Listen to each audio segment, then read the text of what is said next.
This week, we kill the chaos of E3 with our guest, Mickerayla. We have all of the E3 presentations, news, and announcements. Guys, it's so much.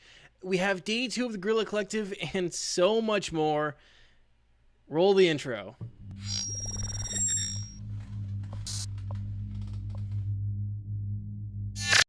Hello and welcome to Next to Nothing, a podcast for gamers on a budget. I am your host, Danny K. With me, as always, the wonderful, the beautiful, the Mr. Green Elite. How you doing, Green? I'm not gonna lie to you. I feel like shit. Feeling like a massive saggy bag of shit. Yeah, exactly. I just watched that yesterday too. But yeah, I'm doing okay. I'm here. Not feeling the greatest, but I'm as you so oftenly put, I'm with you always. So yeah, how are you doing, Danny? I'm good. I'm not congested. You want to hang out? We could kiss. Give me your germs. Oh. Give me your germs, big boy. With me, 99.9% of the time, the powerful, the beautiful, the Revsfen. Padre, how are you doing? I'm doing great, dude. Aside from my eyeball hurting from that rock, I'm good. I'm tired. That rock. Okay, I feel like I have to ask you to explain that phrasing. Bro, so I was sitting there, I had, this giant weed eater sitting there going to town, cleaning up my yard and everything. And my yard was like, fuck you, dude. Just yeeted a rock into my eyeball. It was not a great time. I then put on safety glasses after, because I'm better at damage control than I am preventing the damage. Where the fuck did that pin go? With us this week, we have the wonderful Mickerayla. Mickerayla, welcome back to the show. Thank you for having me. For the kind of people who don't know who you are, what do you do? Kind of people. What do? I play video games. I stream video games on Twitch. You can find me at twitch.tv/Mickerayla, spelled Mickerayla. You can actually find me on any social media platform as that. So, it's chill. It's cool. Dope. We really appreciate you being here because we have a lot to break down, and we needed the extra set of hands for sure. Oh yeah, absolutely. My hands are yours to command, my friend. Phrasing. No. Why? So we appreciate you guys for watching and listening. If this is your first time with us, we hope you enjoy and get a lot of value out of this show. If you miss any part of this wonderful program here, you can catch us on YouTube, Spotify, Apple Podcasts, and Google Podcasts. And of course, if you're catching us on those platforms, you can join us live on Twitch every Tuesday at 7 p.m. Central Standard Time. Each week I have a question of the week, and I think I forgot to write it down again. I know what I want to ask, though. Let me go on ahead and here's the question of the week. If you had a chance to ask a question of the week, what would it be? And well, now we have unlimited questions of the week. See, it's like the infinite wishes thing with the genie, right? Well, so here's what I'm actually going to ask. Tell me a fake announcement from E3 that sounds like it's real. I'm asking you guys a question. Like us? Well, just in general. Tell me a fake announcement from E3 that sounds like it's real. That's what I want to. That's what I want to hear this week. And not necessarily a real question. I want you guys to lie to me. Go on ahead and lie to me this week. I mean, I can think of one off the top of my head for sure. Call of Duty Warzone's getting an anti-cheat next week. He said one that sounds like it could be real, though. Oh, okay. I got this. Call of Duty Warzone devs say that they're going to put more attention into the game instead of the store. That sounds like it could be an announcement that's made. That's not. Yeah. It also sounds like an announcement that would be made that wouldn't be followed through on. Do you guys? I mean, while we're here, Rev, you got one that you want to throw out there? A fake announcement from E3 that sounds like it's real?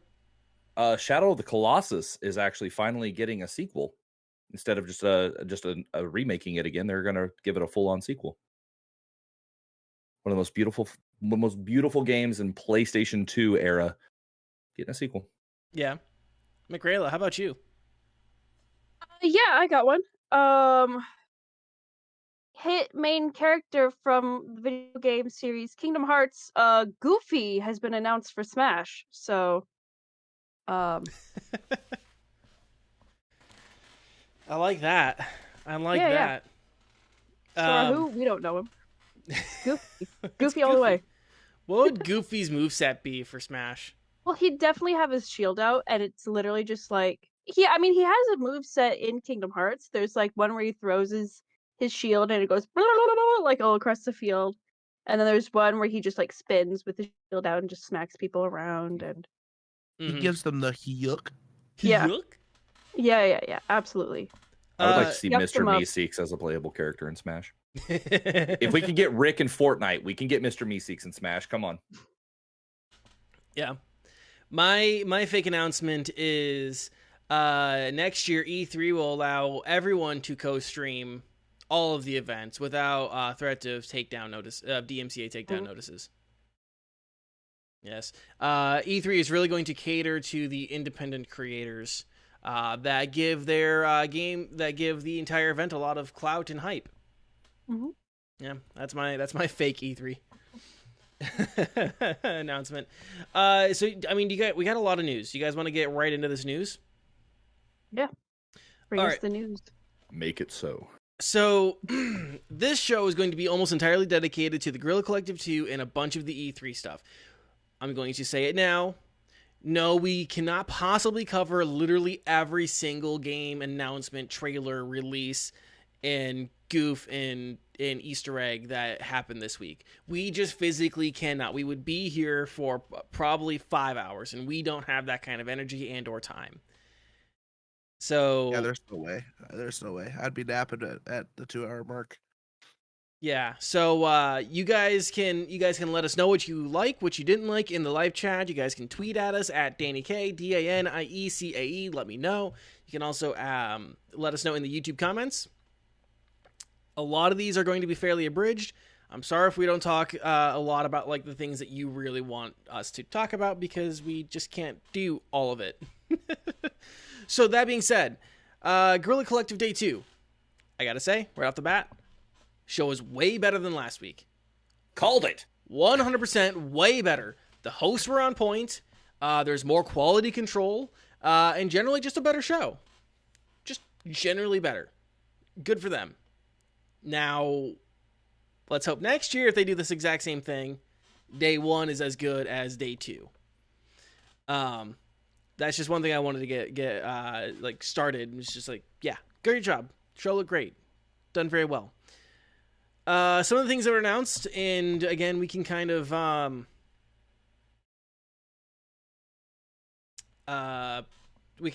like stop and whatever else if you guys want to add anything. Origami 2 is a third-person stealth ninja game coming to PlayStation, Xbox, and PC. Looks kind of interesting, kind of Assassin's Creed-ish, but with like more magic. I'd definitely try that one out. That one was pretty cool. Yeah. I thought it looked interesting. Demon's Mirror, a deck builder meets a match 3 roguelike game. I think the mashup is interesting in terms of genres and gameplay. Being honest though, when I looked at the trailer, the art style looks a little uninspired. Just me. They kind of look like generic mobile art. A little bit. Then there was Despots Game, a roguelike tactics auto battler. Yes, Rev? That one's a lot of fun. I played it after the Steam Lunar Festival. Yeah. That one right there is one of the most fun roguelike I've ever played. Yeah. It's super fun. Like getting to control like actual like upgrade your guys in certain ways. They actually can even like if you go through certain classes, they're like different abilities and different kind of soldiers you can have per class. And if you get like a whole bunch in one class, they actually become more like synchronous. They sync better. And they actually like do more powerful attacks and stuff. It's really, really good. There's a really interesting system to it. Yeah. Yeah, so that one's it's a roguelike tactics auto battler where you equip and level up an army to battle in a post-apocalyptic world. We saw one of Rev's up-and-comers, Happy's Humble Burger Farm, the survival horror game coming to PC. Ugh. You okay there, buddy? That game's It's freaky. Yeah. The cow suit chases you, man, and tries to swallow you up and keep you inside of itself. It's terrifying. It scared Green, and all he did was see a TikTok of it. Yeah. This is true. I pimped myself a little bit. Yeah. Next on my list here is Hello Neighbor 2. That got shown off. And they talked about very specifically how the AI works and how it learns from you and all the other players. So it's like a part of a neural network that, as like Mickerayla plays it, it's going to basically teach the AI how to play, and it's going to affect how I play it. Oh. Right, which It'd be hard to exploit anything. Yeah. It's gonna be crazy. Raji, I hope I'm pronouncing that right. RAGI, an Indian game featuring Hindi voice work, is getting an enhanced edition. It's a Indian action RPG, which looked pretty good. It looked beautifully done. Severed Steel, a single player FPS that has slow-mo and fast dynamic movement, a la Mirror's Edge, got a new trailer. Got a new gameplay trailer specifically. It also kind of gave me some Super Hot vibes, where it's a little bit more about completing a level. It looks like it's more about completing levels like in an interesting and fast way, rather than like a shooting gallery. Then the last one I saw that kind of gave me that piqued my interest, or I thought looked interesting, was called Trash Sailors. It's a hand-drawn 4-person co-op game, and kind of gives me some Don't Starve vibes. You build a boat out of trash that's floating in the water. One that I could see Mickerayla playing. It's also very fun. I got to play it too and test it out. It's a lot of fun. It can really put a strain on a friendship though if you're not careful. Excuse me there. Yeah. So that was, the Guerilla Collective. I didn't get to watch the Wholesome Direct. I was just very busy over the last couple days, so I wasn't able to get caught up on that. Rev, were you able to watch the Wholesome Direct? No, I didn't get to watch the Wholesome Direct. I saw some of the games that were coming out of it, but I haven't really had to do a deep dive into them just yet. Mm-hmm. I did watch the Guerilla Collective though, and one game that I think got left off of your list that I think that needs to be talked about, especially since you played it, is Raw Men. Oh yeah. That right there, I'm making the call now. That's going to be like your next kind of like Among Us type game where it gets really popular for a while, just because of the comedy of it. How funny it is and how interesting all the different game modes are. I think Raw Men's going to be a huge hit. Yeah, I agree. It's funny. It's got kind of like that almost gross humor. Like it's not really gross, but it's kind of gross. It's gross enough to laugh at, but not be like too burnt out, and like not look at it and go, come on. And when we played it in like super early alpha, so there wasn't like a whole lot to do. And but they've been opening up more play tests to try new game modes and introduce new mechanics and all kinds of stuff. They had to rename a couple of the weapons and stuff, but aside from that, it's been the progress for the game has been fantastic. And another one that I got to try the demo out of that was on the Guerilla Collective 2 was called Unmetal. It's being published by Versus Evil, the same people that make First Class Trouble, which is kind of like that deception based. We have an imposter kind of game. And Unmetal is so good. It's like almost like a 2D version of a Metal Gear Solid, but it's like self-aware that it's a video game. So there'll be like parts where you're trying to sit there and do something, and your character will say, "This happened, this happened, this happened." It'll start happening on screen. And there was one where there was like this massive pit and full of tentacles and all this stuff, and the guy that you're talking to goes, "Well, I'm just going to scratch that from my report," and like they all disappear within the game. It's just like it's very funny and very self-aware. Like I would recommend playing the demo on that one if you haven't yet. But those are the ones that I saw from kind of the indie scene outside of actual like the main E3 thing that caught my eye. Aside from some of the stuff you named, of course. Yeah. Green. Anything in the Guerilla Collective you wanted to mention? Not really. The only one that I like really piqued my interest was that ninja one. Yeah. Mickerayla, anything you wanted to add? No, you guys pretty much covered all of it. I'm also adding on, I think that ninja one had a really cool art style. It was like semi-realistic, but also obviously like very stylized. It looked really cool. It looked like something I'd definitely pick up. Reminded me a little bit of like Inside or the other one, the one that came before. I can't remember what. Limbo. Yeah, thank you. Yeah, Limbo. so good. Those are good games. Yeah. Okay, so moving on from the Guerilla Collective to E3 and maybe some more squares, more corporate. Sorry, I don't know. I was trying to make fun of Square Enix's name. Squeenix. I wasn't able to watch the Square Enix the event. But I watched that one. How was their showcase? Bro, it was not good. Like, it was very just like, eh. It wasn't as bad as Ubisoft's, in my opinion, but it was very meh. I mean, they had some cool stuff like you're gonna be bringing up, but all in all, it was like, I don't know. I like, out of all the things that were announced, I think, because I'm pretty sure Life is Strange 3 was announced during the Square Enix one because they're the publisher for it. Mm-hmm. But aside from that one, like, nothing really caught my interest because there was just nothing that was put out there to the point of like, oh man, that looks entertaining. It was just literally like kind of just a bunch of game trailers that were okay. Yeah. Mickerayla, I'm curious, did you get to watch it at all? I didn't. Didn't get to watch a whole lot of E3 just because I was busy with like work stuff and everything. But I saw a little bit of like a recap of it. I'm honestly, granted, this is me going off on the thing that I love. Am I disappointed that there was no Kingdom Hearts news? Yes, but I'm not surprised. I am a little surprised though that they didn't show more of didn't show anything from what I know of the Final Fantasy VII remake. It's a little surprised there, but Yeah, they showed like a tiny little thing on what is that, Intergrade or whatever. oh yeah, That's literally like all final. yeah, Like, that's all I saw from Final Fantasy, yeah, aside from Origin, the thing with Chaos, and that was right, in and of itself just lackluster too. Yeah, sure. we'll talk about that here in a minute. Green, Mm-hmm. anything you want to add to the base conversation about the presentation? I only caught like a little bit of it. Like, I caught the Guardians of the Galaxy and then the Avengers bit. And that's pretty much it. I don't really keep a huge track on Square Enix anymore. Yeah. But So those are the ones that piqued me. yeah. So here's what was announced: Marvel's Guardians of the Galaxy. So I'll admit I was wrong.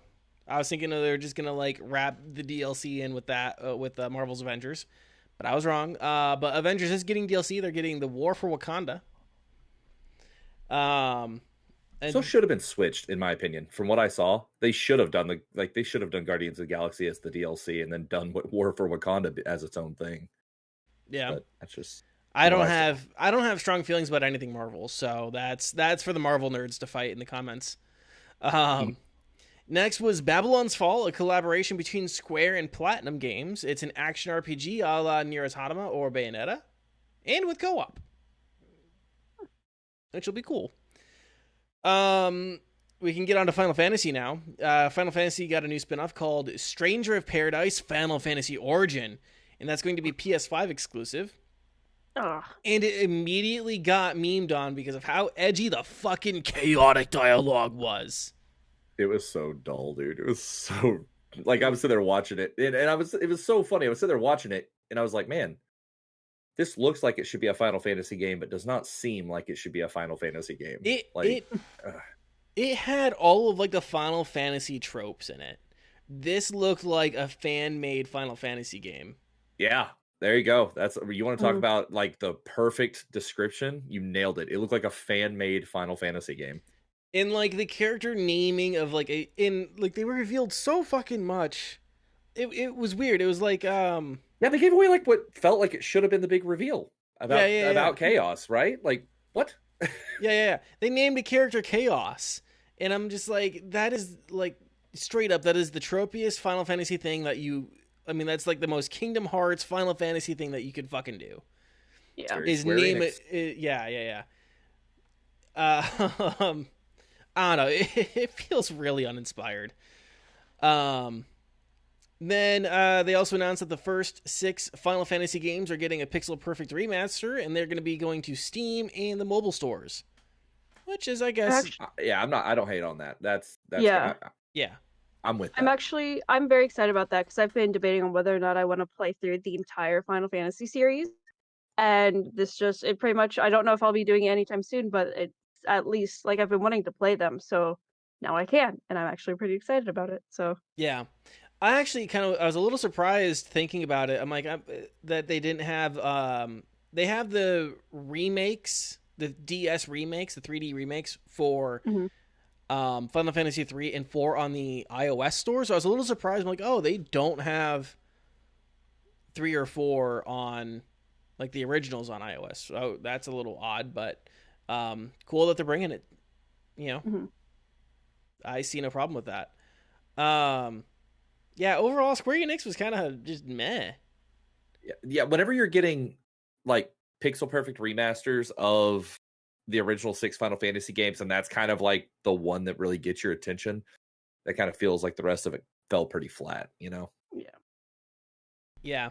They may end up doing like I think so. Here, I'm going to go ahead and just make this prediction real quick. I think a lot of these devs and publishers are actually going to be doing their own directs soon. Like, so they're putting out just little tastes of things here and there, and then they're going to just do their own directs where they'll do all their actual like big reveals for like say for Square, they'll do the the actual big Final Fantasy remake. What is going to be part 2, and then whatever else, like maybe any Kingdom Heart news and whatnot, because like Nintendo's going to end up doing a Nintendo Direct within the next month and a half, and so I think a lot of these devs and publishers will too.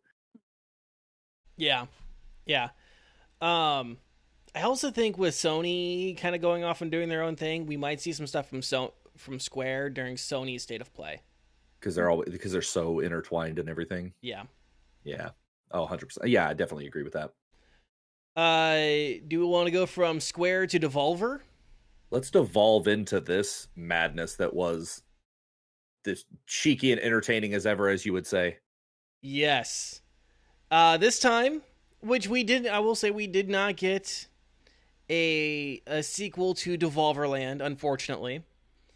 But we did get Devolver Max Plus, and it was a wonderful lampooning of all the subscription services we ever fucking see. Mm-hmm. We saw some Shadow Warrior again, which is fine and dandy. Nothing. That's like one of their core things, so you're gonna see it. We saw a game called Trek to Yomi, where a game about a young samurai. We saw a game called Wizard with a Gun, and I'll be honest, it looks really fucking cool. I love the art style. It's going to be a co-op sandbox survival game.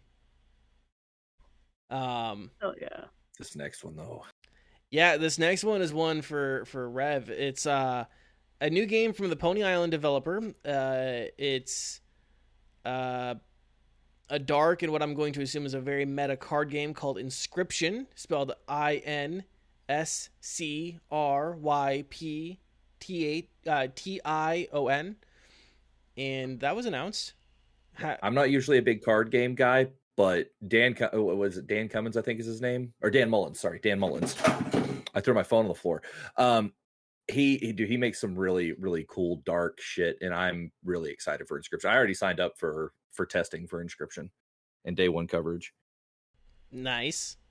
And then the last thing I have here is Devolver Tumble Time, a mobile game which is ad supported and has an incredibly satirical trailer, which was great for lambasting the current mobile market. Devolver, they have like this idea of being like the anti-devs. I love it. Or anti-publishers, which is just delightful. Mm-hmm. The whole thing, like the whole like Devolver presentation, well, like there wasn't like a ton announced. Like the whole thing was entertaining. Like I absolutely fucking loved it. I sat and I watched the whole thing. Time, bro. Yeah, you gotta love them. Yeah, and like the absolute demigods that was hoisting the lady around the entire time. Man, I wish I could get 2 absolute fucking demigods to just walk me around my office. And then they also got their CEO, like their actual CEO, in on uh, in on the presentation to make fun of all the other companies, and it's just again delightful on so many levels. Um, Green, did you watch the Devolver Max Plus event? That is one that I did not actually get to catch. How about you, Mickerayla? I didn't get to catch it, unfortunately. Um, Rev, you have anything else you want to add? No, you pretty much covered how well it was put together. Like I'm with you. I watched it, and I think we're kind of on the same page on a lot of the games on what looks good, what seemed like it fit. I just run of the mill Devolver stuff. It's crazy whenever a publisher's run of the mill stuff is always just so good. Yeah, in one way or another. Because Devolver Land was absolutely immaculate. Like very, very what's the word? Very in your face and upfront. And then they come and did this and just like, you know what? Y'all can hate us if you want to, but it's true, with the whole dogging on the mobile market and then the whole subscription service thing. It's perfect. yeah. I shouldn't have done that. I was just scratching my foot. That's fucking disgusting. Yeah, fantastic. God damn it, Rev. It was fantastic. So, do we want to take a few steps back and go to the Ubisoft Forward event? Ugh. So again, I didn't get to watch this one. I was very busy Saturday, and this happened like in the middle of the day Saturday. Did you guys get to watch it at all? Like, watch the actual event? I did. It was, oh my God, dude. Like, I actually put a tweet out about it too. So, fun fact, I've never watched E3 ever, anything from E3 ever. This was my first year actually watching anything from E3 and not just catching highlights after. And the first thing I tuned into was the Ubisoft Forward. And I'm sitting here for like 10 minutes watching this dude on a drone flying across the city trying to work on this drone while this countdown timer's going off. I'm like, what the fuck is happening? Then they showed a game trailer. And then there was like another 10 minutes of some dude working on something else. And I'm like, the whole theme was all of these things were all moving forward. I'm like, this is stupid. I made it through the Rocksmith Plus thing. And I was like, all right, I've got to do something else. I'm losing my mind just watching things move forward.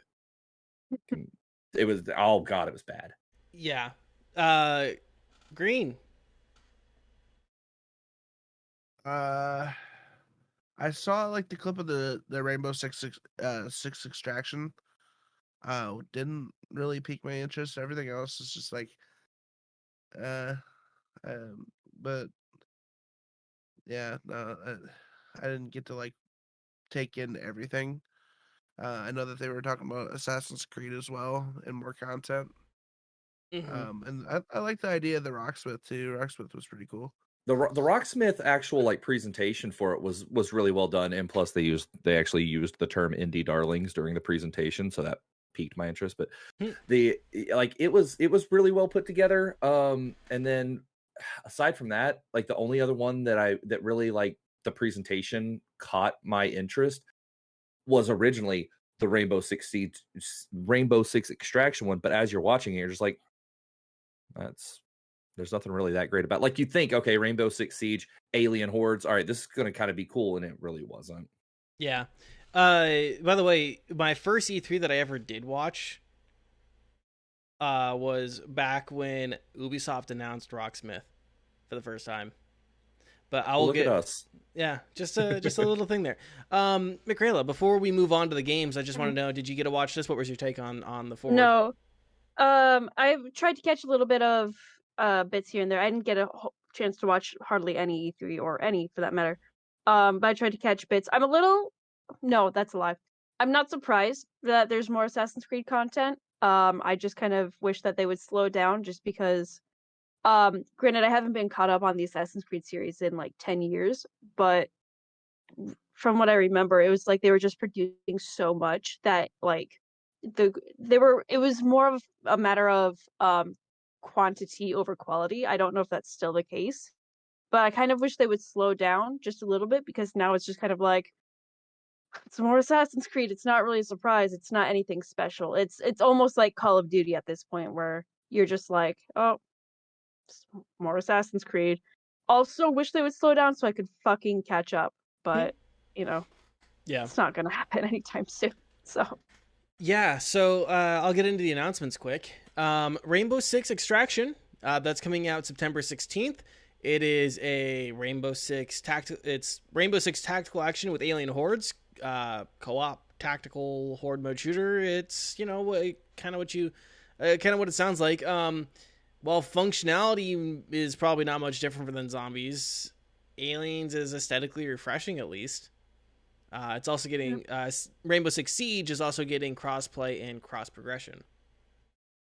That's kind of a cool thing for people who are into. I mean, like if you're really into Siege, like some people are, and like if you're getting ready to make that jump from like say console to PC or whatever, that's a pretty big announcement for somebody who's in that niche. Yeah, I'm sure Bubba Pudding is very excited about that because he got to start playing Rainbow Six on console and then transition to PC. A new game was revealed from the world of James Cameron's Avatar called Avatar: Frontiers of Pandora. Yeah. I can tell you why that one is even being made and released. It's because Avatar came out so long ago that people are no longer even excited for the 2 and 3 because they filmed them back to back and it took forever. Yeah. And the mass majority of people just aren't that excited for those. And so they're hoping that this game will be good enough to get people's interest back into the Avatar universe in time for the movies to come out.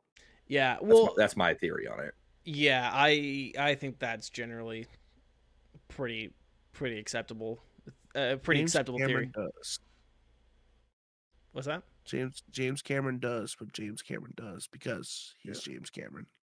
Is that a South Park thing? That sounds like a South Park thing.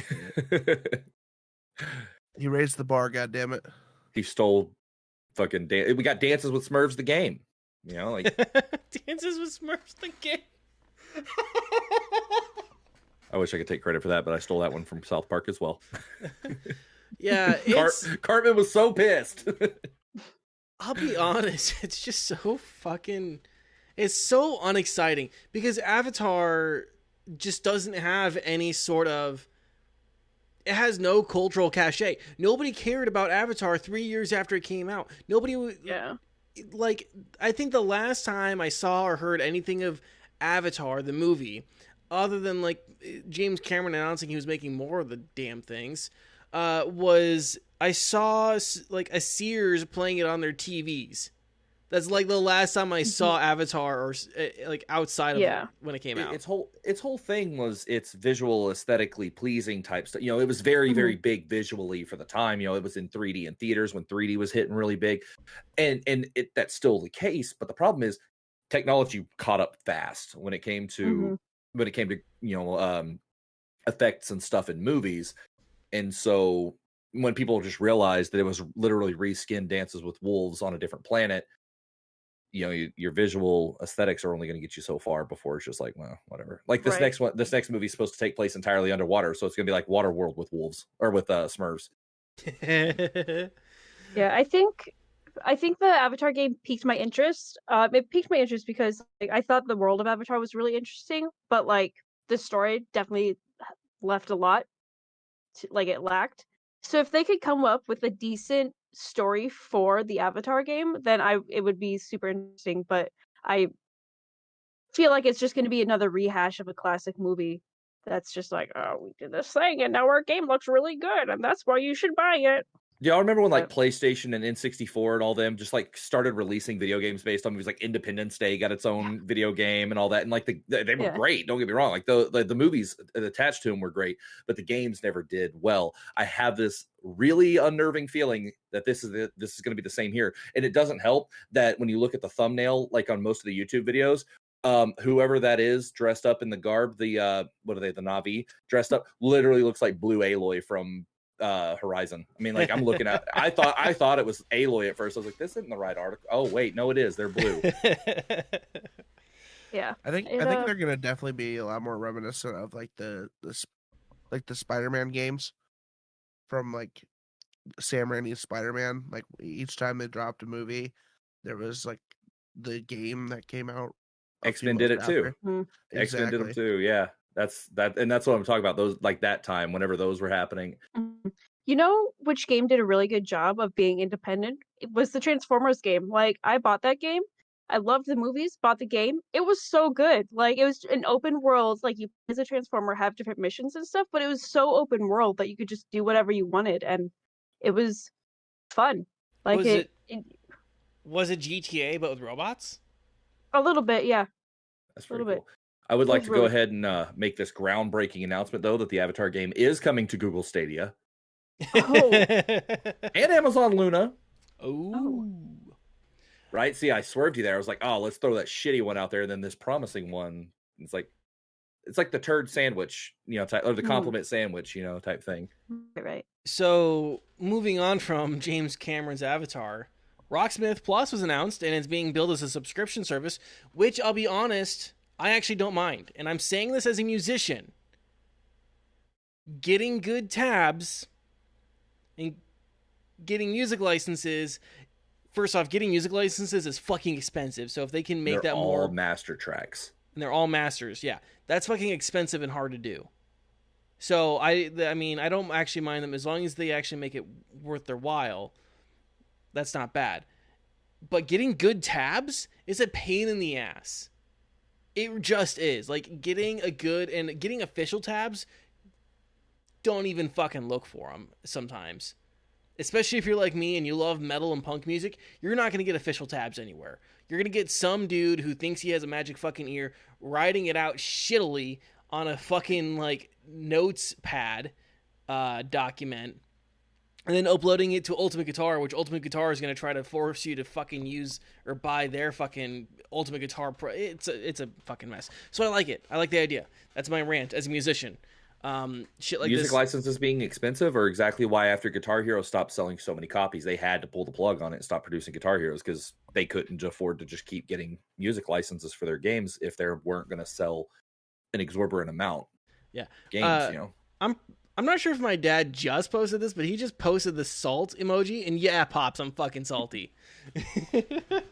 Oh yeah, you can always tell when Danny's getting saltier because like he starts dropping F-bombs like I do. Yeah, and Yeah. you can tell when he's getting angry about Yeah. it, and rightfully so. I mean, like you said, it's incredibly difficult to do. So for them to turn this into a build subscription service, now the thing is, I don't think they announced a price. yeah. That could end up being an issue. And one thing that I thought that they could have done, because Rock Band used to do it, actually Guitar Hero did it too when it went online, was you could buy the individual songs, like go in. I think like the individual songs were like 99 cents or $2 a piece or something like that, and you could have the song on your game. But I think that would probably get too expensive with how many songs this game was already putting out in the trailer alone. Yeah. And all the different genres. They're going to have them like every single genre. Like you're going to learn how to play rap songs on guitar and stuff like that. It's insane. Yeah. Especially like I would love if it actually worked with different audio inputs though this time around. Because I have tried Rocksmith. I actually refunded Rocksmith because it did not work with my audio interface.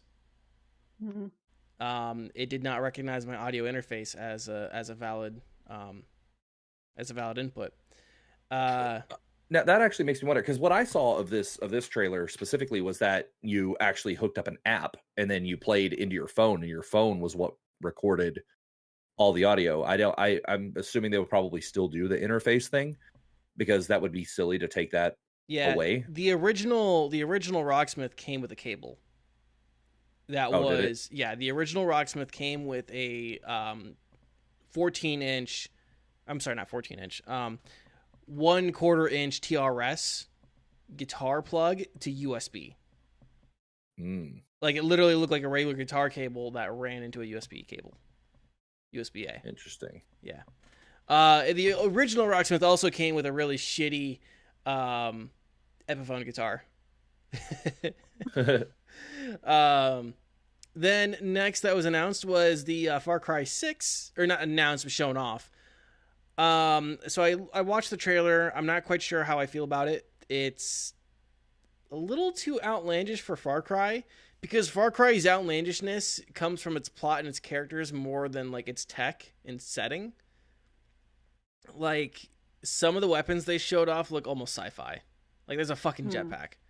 I'm like, I don't remember there ever being anything close to a jetpack. Like the closest thing I could think of was like you could get you could get wingsuits. Well, wingsuits exist. They might not function the way that they, do in the Far Cry games, but they exist at least. I don't think there's any real jetpacks in. You don't want to see Far Cry go the way of Just Cause, where it's just getting like way too outlandish. Like tying cables to a cow's feet and then shooting a rocket in the air and watching the rocket carry the cow off into the distance and whatnot. What was the thing I saw? You would probably remember better than I would. What was the thing I saw with Far Cry where you can actually play as the villains from previous Far Cry games? Oh, I think I saw something like that. Yeah, I don't know any real details on that. I'm sorry. Yeah, because I remember I didn't see that during the presentation when I was watching. I think by that point I was kind of like half paying attention, but I saw it on like Twitter later. I was like, wait a second, like I don't remember seeing that, but that seems interesting. I don't know if it's like going to be part of this, or if it's going to be like its own spin-off type thing, or yeah, I'm not sure. Yeah, it'd be cool to play as Voss. Now, okay, so here's the thing: they only showed 3 villains. Far Cry 3 has 2 villains. Just gonna put that out there. There's Voss and there's Hoyt. I don't want to spoil Far Cry 3 for anyone out there, but like there's 2 villains. Voss is not the only villain. Okay, so it's gonna be DLC. I looked at it right now. It is gonna be DLC as part of a season pass where you can play as Voss, what is it, Pagan Min, and Joseph Seed. Yeah. From 3, 4, and 5. Yeah. Still interesting. I mean, that's crazy. The game hasn't even come out. They've already. That's kind of when you think about it in a way, like kind of a blockbuster DLC style announcement when the game hasn't even come out yet. So that's pretty neat. Depending on how it goes with the story. Yeah. Mickerayla mentioned this already, but Assassin's Creed is getting Assassin's Creed Valhalla is getting a second year of content. And then this was announced and then shown off in the Nintendo Direct as well. But Mario plus Rabbids is getting a new game. It's called Sparks of Hope, and that's coming to the Nintendo Switch in 2022. Aiden liked the first. My son liked the first Mario and Rabbids game. He enjoys it. So. Yeah. Definitely for the kid. That's definitely more for the kids than it is for people like us. Hey, now speak for yourself. Also, before we get too far away from it, I would just like to point out that the DLC poster for the Far Cry 6 thing was really cool. How they had the 3 villains actually doing like the speak no evil, hear no evil, see no evil thing. Oh, that's cool. It was like really like the way they did it at first. At first, it doesn't even really look like it's doing that, but then you look at it like, oh, wait a second, I know what that is. Yeah. It takes you a second to look at it, to like notice it. So, do we want to go from something that's kind of flaccid and meh to Microsoft? Those are the same thing. Yeah, let's talk about Bethesda. And Bethesda. This was one of the only shows I really could catch live. I was actually writing show notes while watching this and looking up other stuff. So first off, it was really interesting to see Todd Howard be the first person out for the joint Microsoft Bethesda showcase. In the showcase itself, not a lot of talking, but there's a lot of back-to-back-to-back trailers, which, I'm not going to complain about. I was about to say, decent titles too. Like it would be bad if they were just like meh titles, but they got some really really good stuff. Like I'm personally excited for Plague Tale Requiem myself, like that one, because Plague Tale Innocence, the first one, was really good and very dreadful. Like as you play it, you're just like, like going through those motions. But yeah, I thought it was a pretty solid presentation for being mostly game trailers. Yeah, Mickerayla, what'd you think? I'm really interested in the Starfield. I really enjoy like spacey games. I think space just in general is really pretty, and I was watching the trailer earlier and it looked really pretty. So I'm pretty excited about that. I just hope I can have a PC that will run it and make it look very pretty. But I would like to say real quick that I thought one of the things that they announced, like, I've always been a big proponent of Game Pass. Like I've always been a big supporter of Game Pass. And one of the ones that caught my attention is that they announced that Back 4 Blood was going to be a day one drop on Game Pass. Like that's a pretty big anticipated title for day one like that. So I thought that was a really good one. Yeah. Green, what'd you think? I only watched for one thing, and that was Battlefield. I was so happy. Yeah. It looks so good. Yeah, and we can talk about that here in a second, but let's kind of get into some of these announcements here. So we got our first look at Starfield, which is going to be an Xbox and PC exclusive out November next year. No gameplay, just a cinematic trailer. I don't know if we'll actually see it next year or not. If I'm being 100 with you guys, I have my doubts. I'm also a little surprised that we didn't get any sort of gameplay at all, but we'll see. Next on the list was Stalker 2: Heart of Chernobyl. They got a full trailer with a bit of gameplay and story. This looks right up my alley. Very much in the vein of Metro or other apocalypse shooters. I have not played Stalker 1 at all. I think I own it. I just haven't tried it out. But yeah, Stalker 2: Heart of Chernobyl. Sea of Thieves is getting a new content. Got a new content trailer, which crosses over with Disney's Pirates of the Caribbean. A new free DLC with that crossover. That's pretty big deal. I mean, that's a solid announcement. Yeah. Mm-hmm. The one that I'm sure Green was just salivating over was, well, first off, earlier in the week we did get an announcement from EA that Battlefield 2042 was coming out. We got an official cinematic trailer. Then we got to see gameplay during this. Oh, it was fantastic. Yeah. So excited. It looks really fucking fun. I like that they added like the on the fly changing equipment on your weapons. That just cream of the crop. Yeah. The cream rises to the top. Oh yeah. Yeah. Then 10 Bethesda titles are coming to Game Pass. Shocker.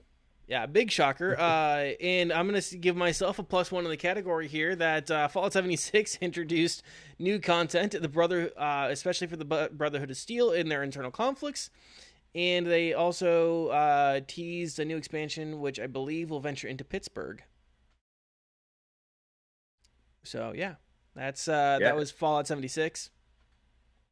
How is Fallout 76 now compared to when it was released? Like, is it still just utter garbage, or did they pull like a No Man's Sky and kind of pull it around? I think they've pulled more of a No Man's Sky. I think last weekend was a free weekend. I want to try a free weekend before I buy.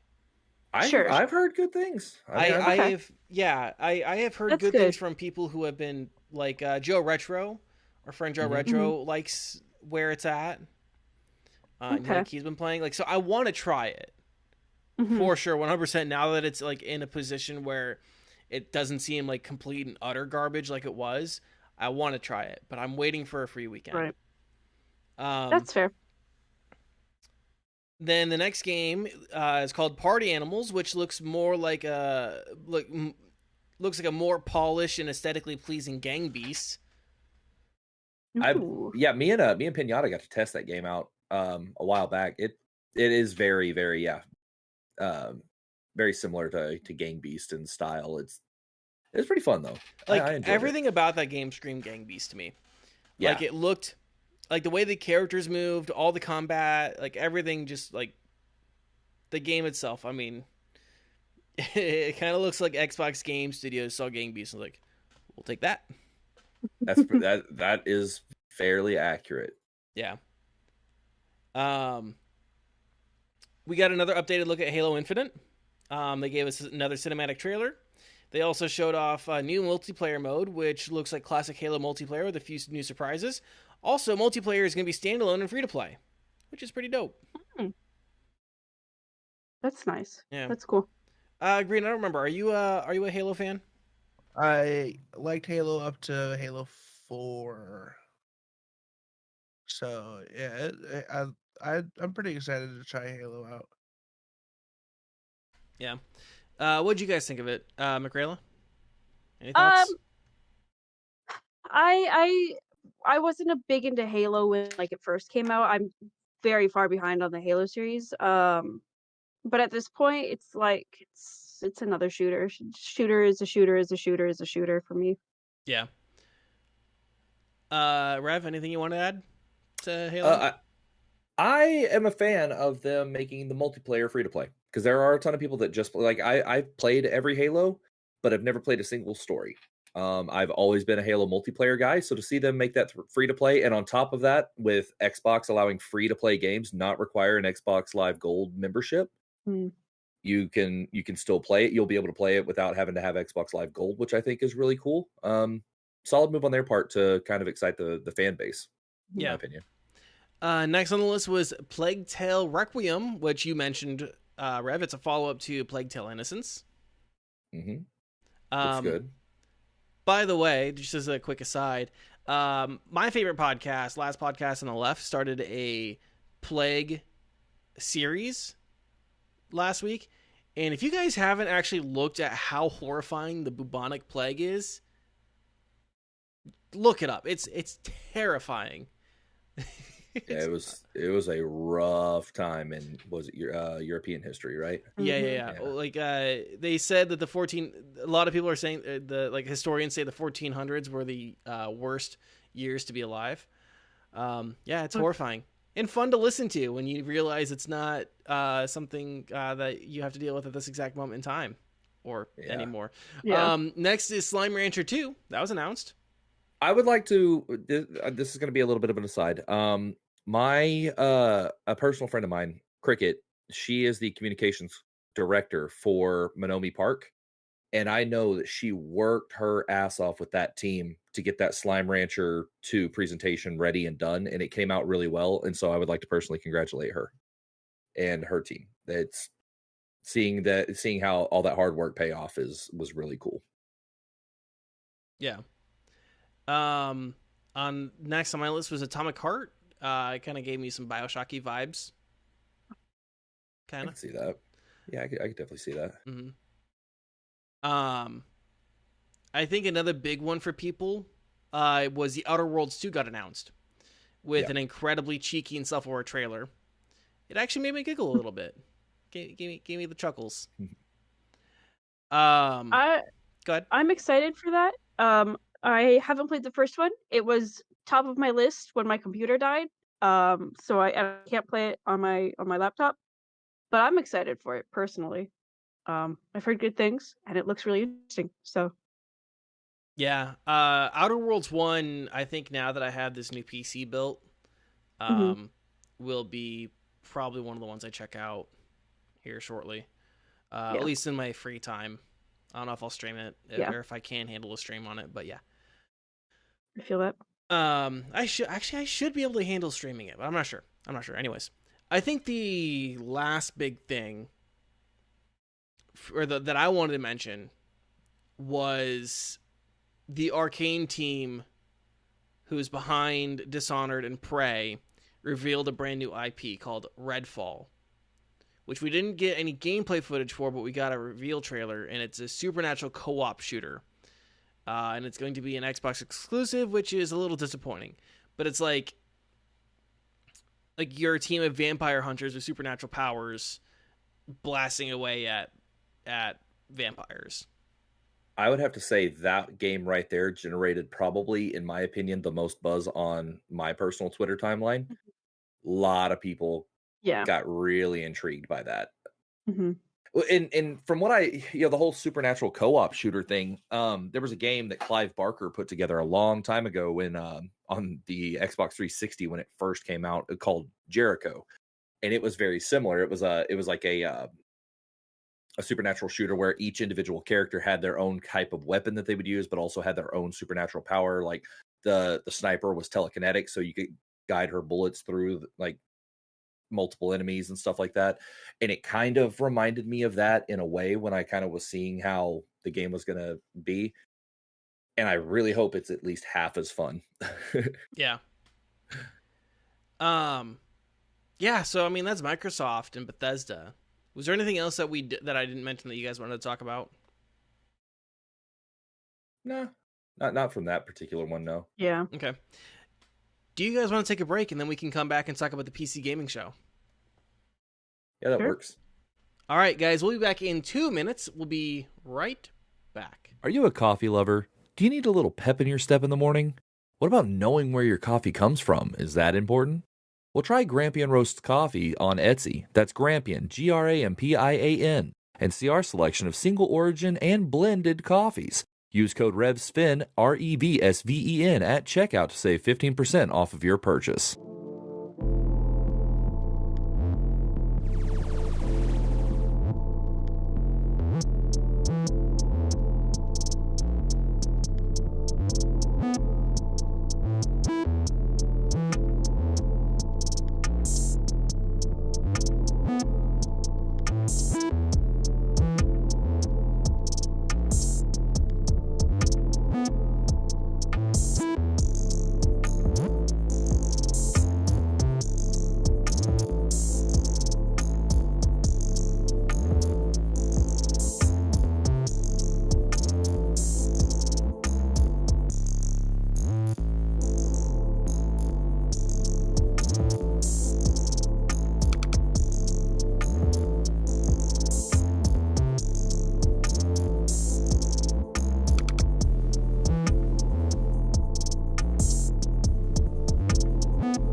He was And like, we're back. he's Thank like, you "Bro, guys feed for. me."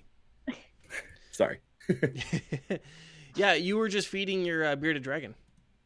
If And anyone was no, curious. I am not the bearded dragon. I've been asked, like, by everybody that doesn't know that I have a bearded dragon. They're like, "Are you the bearded dragon?" Like, no, but that would be a really dumb nickname. So you should Wow, start that's calling me rude. that from now on. That was my pet name for you. Good. Good. I thrive with dumb names, dude. My name is Rev Sven online. That's so stupid. So let's go. Well, you know what else was kind of stupid, but in a fun way? The PC gaming show. Yes. Still cheesy, still kitschy, still fun. I mean, compared to all this other stiff corporate nonsense that we have to deal with during E3, this is kind of cool. So I'm going to start with the New Blood interactive stuff. Get it out of the way quick. First off, Dave Oshry is funny as hell. His delivery is great, and I'm glad his humor translates from Twitter. He's genuinely one of my favorite people to follow on Twitter because he's a CEO that shitposts. He's like a cool Elon Musk. It's great. They really only showed off their sizzle reel. Things like Dusk and Medieval, but something was kind of interesting. They stealth announced games in the sizzle reel, which was pretty badass. If you guys watch the clip, if you watch the reel, there were black and white clips of games that were brief, and none of those games are games that they currently have out. Correct. I liked that they added at the end of it the we hate .money, and you actually go to that website and you type in we hate .money as a website, and it takes you to their Steam page. Yeah. Well, they have like all of their websites, like all of their for Gloomwood, the website is Thief with Guns. Yeah, I remember when they did Unfortunate Spaceman, it was literally Among Us with guns. Yeah. They have another game coming out that it's like a noir game, but it's called Doom Noir. That's the website. Yeah. So yeah, super cool and interesting of them to do like a stealth announcement. Some of the games that were in the stealth announcement was a top-down shooter, a Fallout styled isometric RPG, car combat game, and a visual novel a la Doki Doki, and what I think is a VR version of their game, a Medieval. That's what it looks like to me. And I think a lot of people are saying that's what it is. Yeah, it's what that's kind of, that seems to be the rumor mill right now. Yeah. Now the whole thing with New Blood was that they kind of like, oh, sorry, Dave, we can't have you talk anymore. We have to bump you for Gabe Newell, as he was about to show a trailer for Gloomwood. That was so funny, dude. Wasn't it? I was laughing so hard at that. He's like, Gabe, he's like old. Yeah. Another thing, like, because Dave lives in New Zealand. He moved. Him and a bunch of the other New Blood people actually moved to New Zealand, and Gabe Newell has like a love affair with New Zealand right now. And he's like, he doesn't even live here legally. It's just great. Honestly, if you guys don't follow Dave Oshry on Twitter, follow him. He's fucking hilarious to follow. But we did get a new gameplay trailer for Gloomwood, which looks fucking great, and it makes me want to play the full version of the game. I should like see if there's a way for me to get on early access for that game. I am that interested in it. I usually don't like want to search out for things like that, but I kind of want to this time. So yeah, they bumped the Gloomwood trailer for Gabe Newell, who just talked about Steam Next Fest. That's it. That's all he did. Yeah, it was nothing even important. It was like that made it even funnier. Right. Before I move on to some of the hardware that was shown off, you guys have anything you want to talk about for New Blood? Anything you want to add? I think it's funny that they're making a Dusk 84, which I think maybe the top-down shooter you were talking about, maybe like the one that was very, very pixel, looked super old, like an old-ass game. It's literally like they're taking their game Dusk and making a 1984 version of it, and that cracks me up. I think that's hilarious. Also, we can't talk about New Blood Interactive without me saying, I hate you, David Szymanski. Because, he made Dusk, he's working on Gloomwood. He also made Squirrel Stapler. Shut up! So it's actually funny, real quick, I would like to point out our resident historian, Chocolad, during a Twitter interaction of ours, actually mentioned Squirrel Stapler, but censored it because David Szymanski finds things that say Squirrel Stapler in them, and so he censored Squirrel Stapler in the tweet. Oh yeah, and then I tagged David and said, "Mention him, you coward." Oh no, this was just a few days ago. I remember was when it? you did that. Yeah, you did that the last time that he got brought up in conversation. Okay, so there's some hardware that was shown off. This one's for Green. This is Green. I think you desperately need this one. It's called the Impulse Neuro-Controller. It's a glove that's supposed to give you faster response times. Man, fuck you. all it screams to me is the Nintendo Power Glove. Yeah. It's what it's like fingerless. What it's supposed to do, it's supposed to like detect when you want to like click the mouse and then click the mouse for you, essentially. Like my handshake, that would fuck me up so bad. Yeah. Like, bro, why are you doing 360s? I don't know. Fuck it.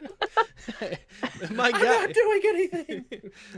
My guy, how are you shooting automatic? It's a fucking pistol. I don't know. Next was the CSLDD wheelbase, a cheaper wheelbase for racing games. And by cheaper, I mean $350 USD MSRP. The 1X player, another handheld PC in the same Switch profile. Okay. And then the Asus PG32UQX gaming monitor. Apparently it's supposed to be brighter than the fucking sun and has a hardy price point of $3K. Oh my god. Well, if it's brighter than the sun, maybe Green will actually play horror games since he can see everything coming. Maybe. Damn. Green's that guy that plays horror games, and when it tells you to do the brightness slider, it says just until this one's visible. He cranks it all the way up. Oh yeah. I see. No, I relate. I do crank it up a little bit higher than that just because it seems Mhm. like the stream makes it darker. So if I'm streaming a horror game, I'm like, I should probably just turn this up a little bit so it's not just blackness on the screen. Don't worry, I just- come up with fake excuses for myself too, Danny. It's I fine. just like to see. I just want to see what I'm doing. That's all I care about. It's like I want to see that motherfucker coming from a mile and a half Literally, away. literally. Just make eye contact as he runs me down. So another game that we got shown off here during the PC Gamer show was also I forgot to mention we also saw Chernobyl Light a couple different times throughout the weekend. So yeah, we saw Stalker and we saw Chernobyl Light, and now we have Pioneer, another Russian-based survival horror FPS. Guys, we have so many of these fucking games now. We have Stalker, Chernobyl Light, Pioneer, Metro 2033, so many. Oh man. You sound like you're complaining, comrade. It's all of our Comrade, games please. now. It actually does. Exactly. It actually does seem Okay. pretty interesting. I'm not gonna lie, it does seem pretty interesting. I just thought it was funny that we had three of these Russian-based survival horror games. If you want to get technical, Destiny is also set in Russia. The tower's in Russia, right? Yeah, like the last city is like Mhm. old Russia. Yeah, but it's not Yeah. a survival horror game. I know. I mean, but it could be. still, Like- if you want to think of, if you think about You're- it, yeah. It's a horror game if you're playing Crucible, that's for sure. Oh, She ain't wrong. 100%. She is not wrong, especially trials weekends. Yeah. It's a fucking nightmare. Yeah. So yeah, we saw Pioneer. It looks interesting enough. And then we saw Project Warlock 2, which is a another boomer shooter for anyone interested in older style FPS games. Death Trash, a bleak action RPG, which has a lot of really interesting imagery. This one was actually one of those ones that I feel like Rev would probably play. Probably. And then they showed off more ramen in this part of the show as well. Yeah, they also debuted that more Hello Neighbor 2 stuff as well.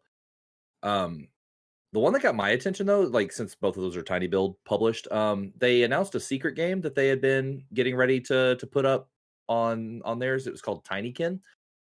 It's kind of like a 3D puzzle platformer style game with a beautiful, it's almost got like a Paper Mario type of aesthetic to it because your characters are 2D, but your environment's 3D. But it looks really good. I was doing some digging beforehand to see if I could figure out what the new Tiny Build game was going to be. And when I discovered that it was Tinykin, I was like, "Ooh, this looks really adorable." And so I started doing some more digging, and I think this game is going to be a lot of fun. Nice. That's all I had for the list. Is there anything you guys wanted to talk about? We'll go with Mickerayla first. no, nothing from me. No? Green? No. Rev, anything you want to add to the PC gaming show? Not particularly. I mean, I kind of spoke my piece on Tinykin being the one that wasn't talked about. Obviously I'm excited as all hell for Raw Men, but aside from that, Tinykin was the only one that really caught my attention. Yeah. Do you guys want to gaze in the crystal ball and talk about the future game show? The future game show. Also, I'm just gonna talk about real quick the presentation felt fucking corporate. It's pre-scripted banter from the host. There's nothing too exciting. It's kind of cool that they did put together a virtual show floor for with game demos on Steam that you guys could check out. And there's so many games they announced, we can't talk about them all possibly. Again, apologies to anyone who really wants us to talk about every single game ever that was announced at E3 this year, but we can't. And I just came out with a great fucking idea for a future game show. Next year, guys, do the whole thing, but with a fortune teller. Oh, shit. Yeah, you guys can be like, here's the tarot card reading. Oh, let me read your palm. We have this game in store for you. Yeah, there you guys go. There's a free idea for you to make the show more interesting because holy cow, is it boring. So some of the games were announced. Harold Halibut, Not really my thing, but it looks interesting. It's a stop motion adventure game from Slow Bros. It has that Wallace and Gromit kind of look to it. Yeah, the next one I had on my list, and this is again something for for Rev, maybe even Zebo. Happy Game, and yeah, it's already on my wish list, bro. It looks so terrifying in all the right ways. Yeah. Oh. Tales of Iron. It looks like a dark Redwall game with storybook illustrations, which I think a lot of people would be down for. Mickerayla, this is one for you. Kiwi. It's a game about two Kiwis, the birds, who work at a post office and have to work. What's that? I said, "Oh my god!" And have to work together to complete tasks. I think it's a game for you and Rochelle. Oh, absolutely. Yeah. It's gonna start off really cutesy, and then it's just gonna devolve into screaming real fucking quick, and it'll be glorious. See, here in my notes, I said it's a co-op game, the kind that I can see Mickerayla and Rochelle screaming at each other while playing.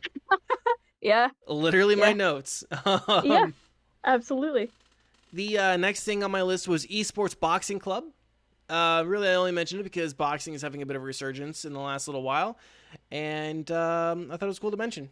It looks like a really fleshed out boxing simulation game. Like they actually, are putting a lot of work and effort into body physics and how boxing works and how bodies react to hits and stuff like that. And they have boxers throughout different eras that you can play as well, like the GOAT of Muhammad Ali.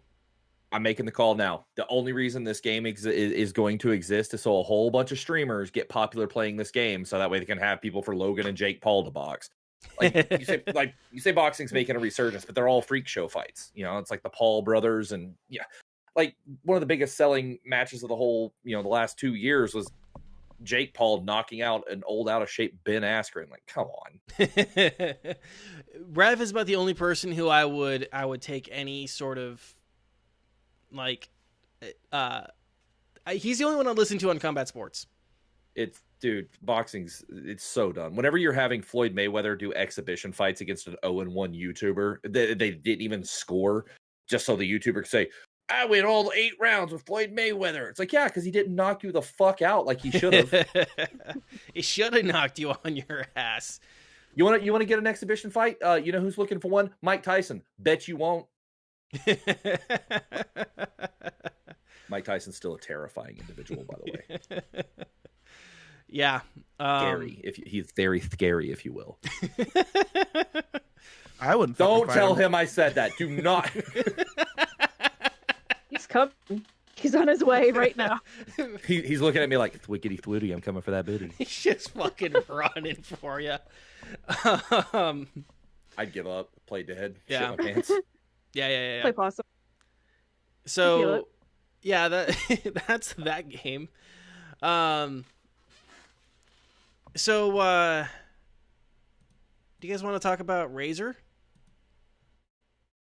Yeah, considering the Logan Paul versus Floyd Mayweather fight was nowhere close to a razor thin decision. I tried. Yeah, dude, it's hard. I wasn't even trying to think of one. I'm like, this. I could just hit the Greens tech corner button right now and call it good. Please don't. I'm dying. I'm dying. I'm dying. Please don't make me do this. So Razer announced a few things.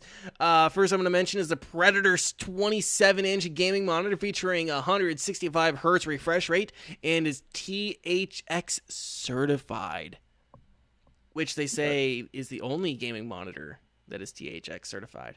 Which won't fucking matter because everyone uses headsets anyways. Right? Like, that's a weird selling point for gaming. The weirdest fucking flex. No, THX is color calibration stuff. Oh, it's not I was thinking Well, yeah, that is. Oh wait, I'm not done. Sorry. Yeah, that is the same company, but THX does color calibrations and color standards and stuff. God, Cuphead would look so beautiful on that. Then they announced a new laptop, the Razer Blade 14, which is featuring an AMD Ryzen 5900HX laptop processor. It's an 8-core x86 CPU.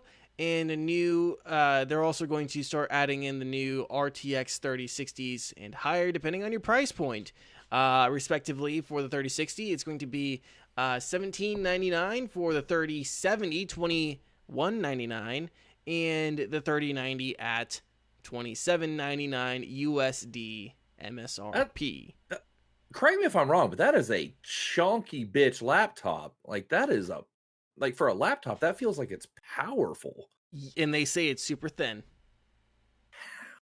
That's the thing. They're going to be very prone to overheating because it's a massive card without like the traditional heat sinks and fans. See, they say that's not going to be a problem because they're upgrading their Ryzen vapor chambers. It's not going to be a problem at all. Yeah, I don't know. I don't know. Razer's usually pretty good about like they're usually pretty good about not overselling things. In my history or my history of knowledge of Razer, they don't usually like try to overpromise and underdeliver. I don't know. The guy came out with big dick energy. What a fucking salesman. Straight up. I'm like, you know what, dude? If you were a car salesman, you might have just made a sale. You came out pretty fucking good. The Razer Blade 14 is also coming out with 16 gigs of RAM, 1 terabyte storage, and a 61.6 watt-hour rechargeable lithium-ion polymer battery. I also feel like I should mention here, because I didn't have it written down, the engineered face mask, Project Hazel, will be coming out in drops. They also announced that as well. That'd be kind of cool. I've been wanting that. Yeah. Yeah, I kind of want to get one for the girlfriend. I think that'd be kind of nice as a gift. By the way, I didn't mention it yet, but my girlfriend got me a custom-made Next to Nothing tumbler that I've been drinking out of all show. It's fantastic. I absolutely love it. Back to Razer. They also announced a new Razer charger, a USB-C 130 watt GAN charger. It's smaller than any other 130 watt charger. It fits in your pocket, can charge up to 4 devices at a time, 2 USB-A and USB-C charging ports, and is MSRPing for $180.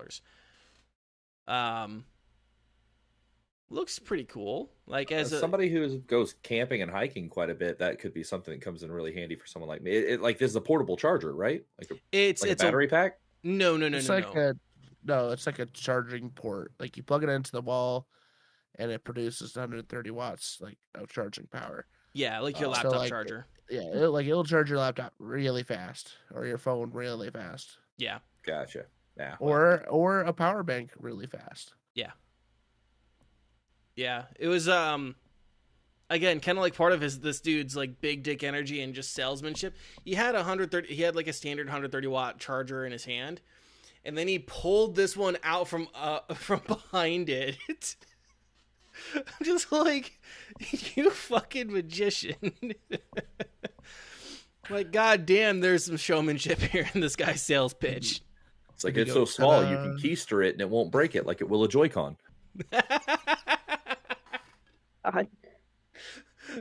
Take a shot, guys. Take a shot. We mentioned keystering a fucking Joy-Con. I will mention that every chance I get. God. Yeah. I think this GAN charger looks pretty interesting. I don't have that many devices that I would honestly probably use it on, because I don't have like a laptop that would like require that even charges USB-C.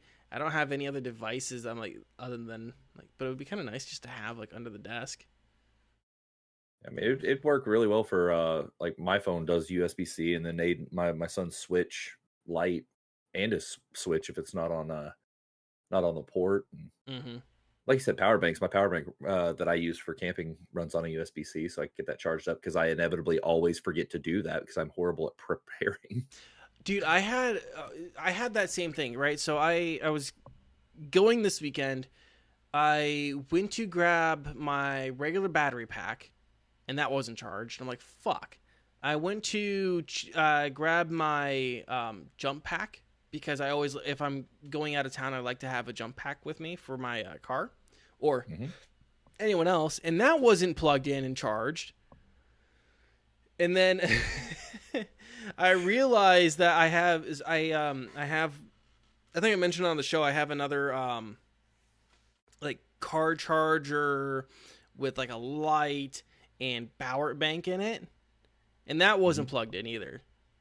So like all of my shit was like all of my extra power devices were just dead. I'm like, gee, I'm really glad I don't have an emergency right now. I would like to say, God, that is just Bush League, my friend, but I am the same way. Yeah. Yeah. So that's Razer. That was all. That was, I think, pretty much all that was worth mentioning for Razer. Want to move on to Nintendo? Yeah. Which I think we can smash out Nintendo pretty quick. Yeah. Mm-hmm. Yeah. Cat, you guys want to catch all of the Nintendo news? All that Joy-Con. So right, they didn't freaking talk about the Switch Pro. You know, they should have come out and just said Switch Pro won't break the Joy-Cons if you put them in your butt, but probably don't. So pretty standard Nintendo Direct, not a lot out of place. Same corporate presentation Nintendo always gives every month and a half. They did show off some new games. I think the most notable one really being Metroid Dread. It's a new 2D entry into the series and looks pretty dope. It almost looks scary. Yeah, I thought that was pretty solid announcement, actually. Yeah, and that one's coming out this year. They announced a new Mario Party. Okay. One that I know people were really excited for was a new WarioWare, which is kind of another Mario Party-esque thing. Like there's like mini games and stuff. The Legend of Zelda Breath of the Wild 2 is coming out in 2022, but they didn't show anything off for it. Nah, and I think we all kind of knew it was coming, right? Like, yeah, we knew that there was a Breath of the Wild 2 coming. Yeah, the thing that they did for the 30-year celebration for Legend of Zelda was a watch and play, which is I'm sure for a Legend of Zelda fan is interesting and fun, but I don't necessarily care about it. A few things they also showed off was Shin Megami Tensei 5, which I don't know, didn't really tickle my fancy. They showed off some stuff from a new Monster Hunter game, which basically makes Monster Hunter look more like Pokemon. Like, I think Monster Hunter fans will enjoy that. Like, yeah, it feels like they kind of made announcements that were very fandom specific, you know, like catered. You know, like there's a very specific audience that liked the original WarioWare, and same with like Mario Party, and you know, not Mario Party doesn't necessarily pander to the whole Mario fandom, just like people who like Mario Party. So it feels like they were kind of very it was literally just fandom specific because there were no overarching, you know, major announcements for the system itself or any kind of breaking new anything that wasn't already like an existing license. There was no brand new anything really. Yeah. And like, yeah, you mentioned no Switch Pro was announced. I was excited about Kazuya though. New Smash character. Caught me off guard. Kazuya Mishima, big Tekken fan. Thought that was cool. Then he actually gets to use Devil Kazuya powers. So that was really cool. Yeah. Mickerayla. I normally have not, like, in the past, I haven't been excited about Nintendo because I've never really owned a Nintendo console before, but I just got a Switch recently, and so I'm really excited I enjoy Mario Party, so I'm excited for that. I'm excited to try out WarioWare game and a few others, and there are a few games that have piqued my interest I'm pretty excited about. How about you, Green? I actually didn't get to watch the Nintendo one, but I don't really particularly pay attention to Nintendo. Yeah. It's usually forced on me when the new Smash character comes out. I see it somewhere, It's like, oh my god, another Smash character. Oh my god. Oh, I'm just nut. So yeah, that was Nintendo for me. I do want to mention Take2 and Verizon real quick. These are really I don't even have them as like topics because they're not even really worth mentioning that much. Pretty corporate presentations. Verizon is investing more into gaming and data infrastructure to make services like Stadia more appealing and consistent. And Take-Two decided to broadcast a panel about corporate accountability and diversity and inclusion. They didn't make any announcements related to any of their properties. You know who didn't make that announcement though? Who? Ubisoft. True. They did not, and they're the ones that need to do it. Yeah. I mean, that's like that. Was there anything you guys wanted to talk about E3 that we didn't get to already? Elden Ring. There was a trailer for that. Oh, that's Yeah, right. That's a very good one. Yeah, that was during the Elden Ring kickoff looks- show.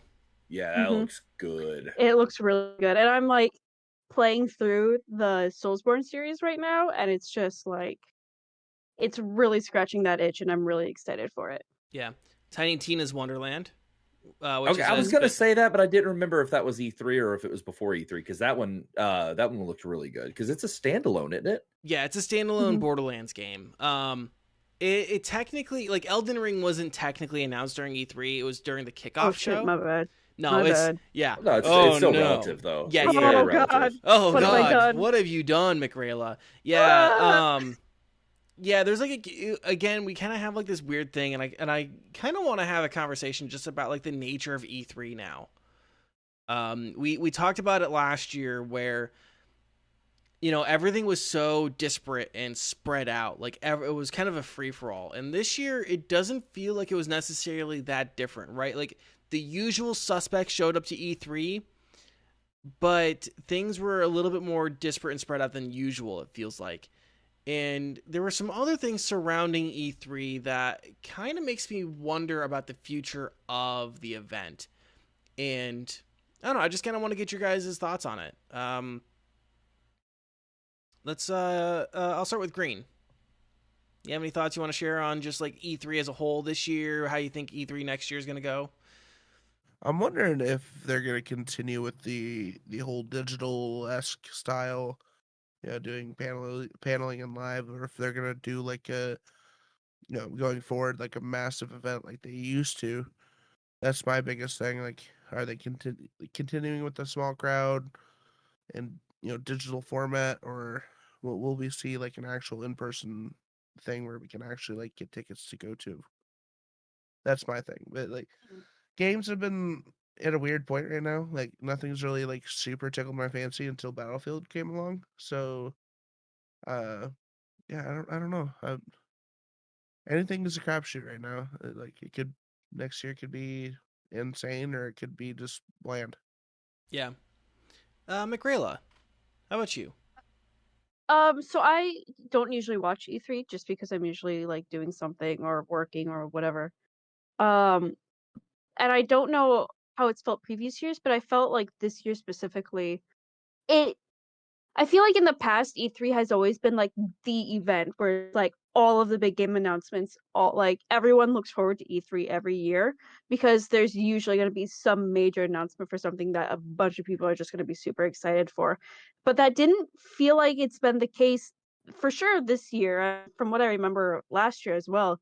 So I'm wondering if like with all of these companies now having their own like press conferences where they really bring out the hard hitters, I'm wondering if E3 is even gonna be a thing 3 years in the future, 5 years in the future, like, or if it's just gonna be now a series of, oh, Nintendo has their own little press conference, oh, Sony has their own press conference, Microsoft has their own thing, instead of just having all these announcements at one week-long event. If it's just gonna be like, no, this month it's this person, this month it's this person, or interesting. So it's definitely interesting to see the change.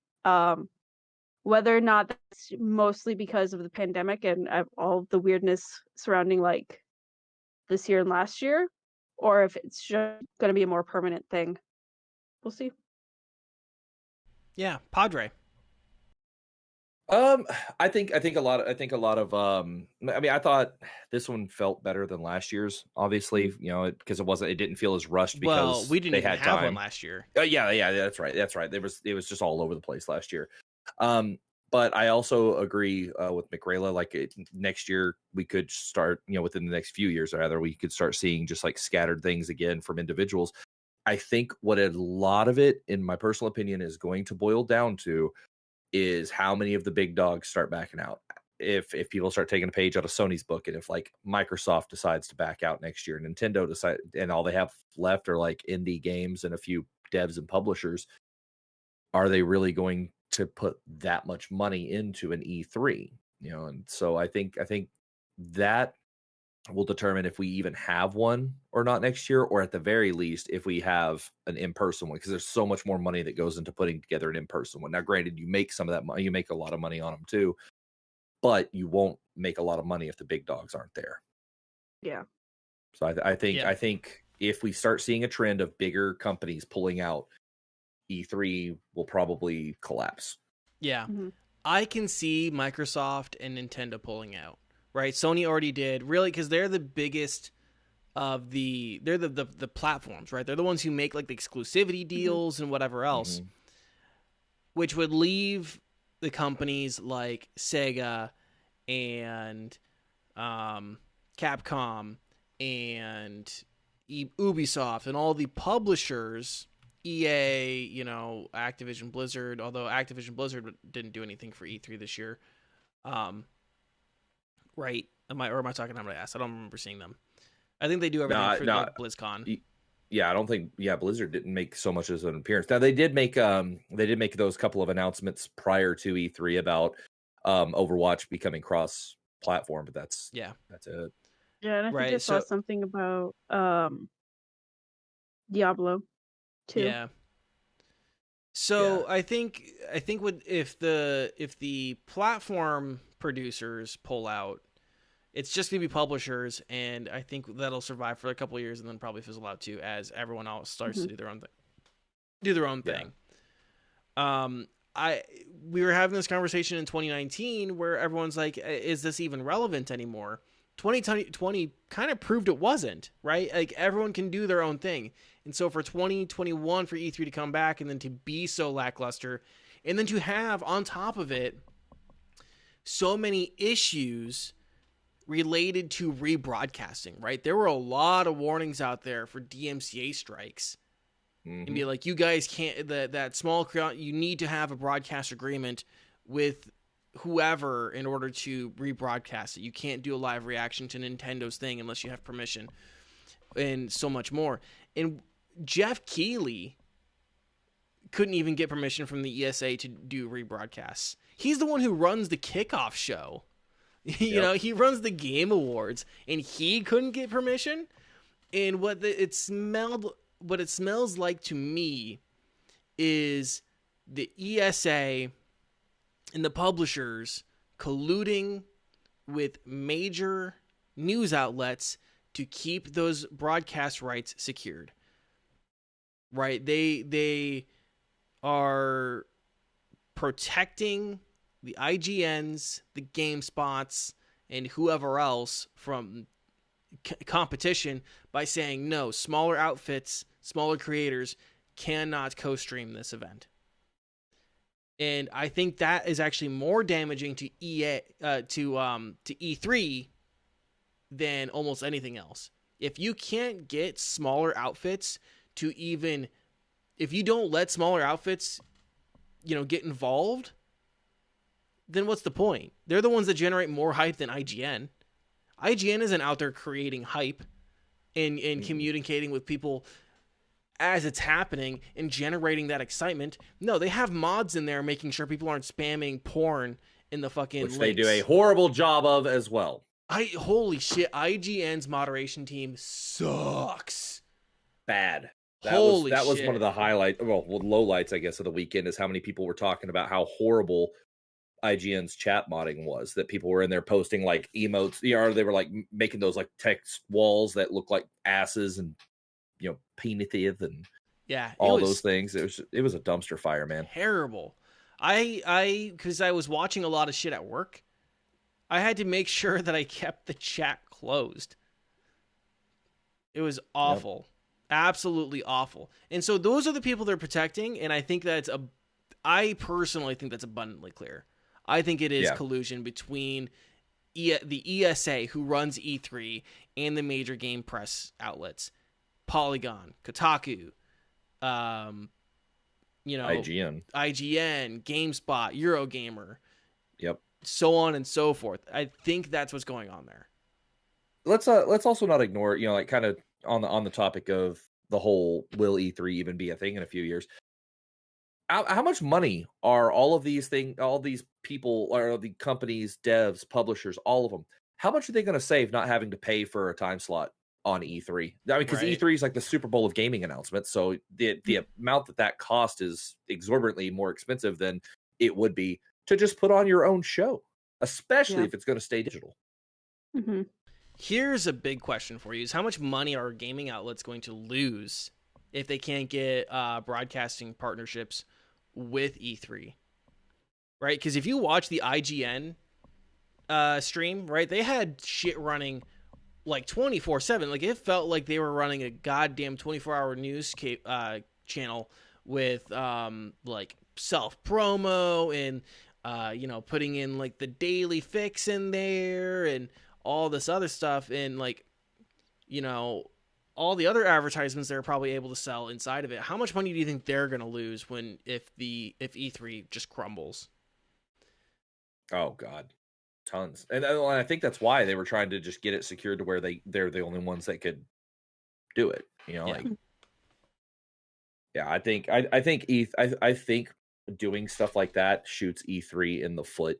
And I honestly wouldn't be surprised if they made that move as like a last hurrah to kind of pull in whatever they can, knowing that it's probably not going to be that big of a. I mean, granted, if they get next year, if Sony's like, all right, we're back because we're going back in person, whole different story. I mean, E3 can really step back up and be what it was, but I think a lot of companies are just going to start pulling out and doing their own directs, and then you'll see like these indie companies or these other publishers and devs just hop on their shows. Say like, hey, we're going to have, even if it's not like an exclusive license or an exclusive IP, it's like we're going to have some content that's timed exclusive for this one. So can we be on your show? Kind of like how Destiny used to do. Was it for PlayStation that they would have like the extra strike mission and all that from time to time that you would have on PlayStation before they would ever come to Xbox? You'll see that. I think they'll just be like, hey, we're going to have some time exclusive stuff here. Can we jump on your show? We'll pay you this much to have a time slot, and it would be way cheaper than E3. And you don't have to compete, because E3 is an exhausting weekend. That is like, I mean, that's a lot of time to just be watching stuff about video games. Like, even people who are gamers, it's a lot of time. So like, say Xbox has one in, the winter, Nintendo has one in the fall, and Sony has one in the summer. They're like spaced out. People aren't like all burned out and stuff. And then like your other season, you can have like just like you can do the Summer Games Fest or something, like that, and have anybody that doesn't want to be on like a platform specific show have their showcase there, because Summer Games Fest, in my opinion, is more fun than E3 was. Yeah. I have nothing else to add. Any other thoughts you guys want to toss out there? No, I have said my piece. Yep. All right. Do you guys want to wrap up the show? Sure thing. All right. Mickerayla, start us off. Yes. What's coming up on your channel? Tell the kind folks out there who you are, what you do, where people can find you. Yeah, so hi, I'm Mickerayla, or you can call me Michaela. That's my name. You can find me at twitch.tv/Mickerayla, spelled Mickerayla. I'm currently playing Bloodborne. We started the Old Hunters DLC, just beat Ludwig and cried my eyes out. Hopefully we can finish up the DLC next week, although the bosses are a pain in my ass. So we'll see. But it's a good time. It's always a fun time. Soulsborne games are always fun. But yeah, that's me. You don't have to lie to yourself. I enjoy them. They're incredibly frustrating, but the sense of accomplishment that like you get from it is just so rewarding. See, I hear pain in your voice, but I'll believe you, I guess. No, no pain. Green, what's coming up on your channel? I'm gonna try not to die. I'm gonna have a vacation Friday, like all weekend. I'm gonna be gone all weekend, but I'm gonna try to sneak some stuff in there if I'm feeling better. On tomorrow or Thursday. I'm not sure. We'll see. We'll see. We'll see. We'll see. I'm not sure. You can catch me twitch.tv/Mr. Elite. Also on TikTok, Instagram, Facebook, all the fancy socials. All at Mr. Elite, except for Instagram, which is TTV Mr. Elite. So yeah. Podrev. I start my new schedule starting tomorrow. So I'm going to be going live every night between Wednesday and Sunday. But I'm alternating days. So Wednesdays I'll be live on Twitch, Thursdays YouTube, then Twitch, then YouTube, then Twitch. And coming up on Twitch starting tomorrow, I'm going to be continuing Backbone, which has been a fun little you play as a private eye raccoon trying to solve what you thought was a cheating husband case, and it spiraled down quick. Amazing though. On YouTube, I'm going to be continuing Chicory, A Colorful Tale. Cannot wait to cover that one on the show because it's an absolutely charming game, but also delves into some serious mental health things and kind of some stuff that you deal with just on the daily. But Friday, I was going to do it tomorrow, but they're not going to be back in town. Friday, I finally do my Minecraft stream with Aiden. My son, I did a channel points redemption thing on my Twitch channel that if we hit a certain amount from the community, I'd play Minecraft for the first time ever, and my son would teach me how to play. So we're doing that Friday night, and you can find me on Twitch and YouTube at just RevSven. And then you can find me literally on all other socials at RevSven TV because I'm a pompous ass and like to pretend like I'm a TV star. But you are, baby boo, you are. Only if you put me on your TV. It's like, fuck, we're on computers and mobile most of the time. I'll put you up on my Roku. It's all right. Yeah. Wait, you can put me up on the Roku? With YouTube, yeah. Oh, touche. Yeah, because fuck, I'm on YouTube, right? I mean, that makes sense. I'm just sitting here thinking about Twitch. I'm stupid. It's fine. So, coming up on my channel, Friday night, I am finally doing the stream with my pops. We're playing Age of Empires 2. I'm going to kick his ass thoroughly. You hear that, Dad? I'm gonna fucking win. I'm coming for you. Wait, what's Dad short for? Yeah, it's short for Dother. Fair. Yeah. So yeah, I've got I've got a stream coming up with my dad. That'll be this Friday. We're playing Age of Empires 2. You guys can come in and ask him what it was like to raise me. Ask him all sorts of questions. Excuse me. And then Saturday night playing Hunt Showdown with Baz. 9 Baz, good old 9 Baz. And then Sunday, I'm not quite sure what I'm playing. I think I might start Void Bastards. Ooh, I've heard good things about that. If I can't make it, you got to tell me how it is. Will do. So yeah, that's what I got going on for us, or for my channel. And I'm just gonna wrap up the show right. And then of course Twitter, Instagram, TikTok, YouTube, DaniCae, DANIECAE. YouTube and TikTok, it's just add media at the end of it. And then you're good. So yeah, wrapping up the show. Guys, we appreciate all of you for joining us. It means a lot to us that you take the time to watch and listen. Don't forget the question of the week, which really isn't a question. I just want you guys to lie to me. And that is, tell me a fake announcement from E3 that sounds like it's real. Go on ahead and let us know. Or go on ahead and lie to us in the comments of the YouTube channel. Or you guys can tweet at me at DaniCae, DANIECAE, like I said. If you guys miss any part of the show, you can find us on YouTube, Spotify, Apple Podcasts, Google Podcasts, and everywhere podcasts are found. If you guys are finding us on those platforms, you can join us live every Tuesday at 7 p.m. Central Standard Time. And if you guys want to help support the show, you guys can leave a like, subscribe, and leave a comment. But the best way every week is by telling your friends. Seriously, it helps us out a lot, and your friends will appreciate it. I don't think I've ever had anyone say that my friends suggested the show and I fucking hate them for it now. So you don't have to worry about it. Tell your friends about the show. That seriously helps us out. Other than that, guys, stay safe, stay cool, keep fighting the good fights, and we will talk to you guys again next week. Goodbye. Kisses. I love you.